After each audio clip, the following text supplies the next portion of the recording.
আসসালামু আলাইকুম। প্রাকৃতিক সৌন্দর্যে অন্যতম নীলাভূমি হচ্ছে সিলেট। স্রষ্টা প্রকৃতিটাকে এমনভাবে সাজিয়েছে, প্রত্যেকটা ভ্রমণ পিপাসু মানুষদের জন্য অন্যতম স্থান। এবং যে সকল মানুষ এখানে ভ্রমণ করতে আসে, এটা তাদের ভ্রমণ পিপাসাটাকে পরিপূর্ণ করে। তাছাড়া এটা হচ্ছে নীলাদ্রি লেক।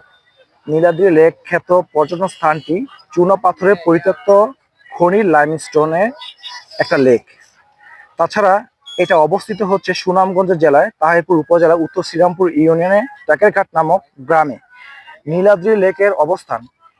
এই লেকের প্রকৃত নাম হচ্ছে শহীদ সিরাজ লেক, কিন্তু ভ্রমণ কমিউনিকেশন যারা আছে তারা এটাকে নীলাদ্রি লেক নামেই সবাই ডাকে এবং চিনে থাকে।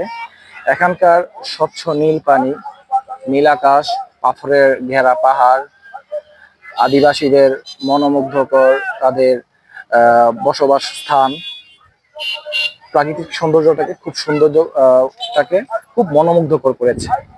তাছাড়া এখানে 40টি আদিবাসী বসবাস আছে এবং পাহাড়ে ঘেরা এই অবস্থানটি বাংলাদেশ ও ভারতের মেঘালয় ঘিরে অবস্থিত।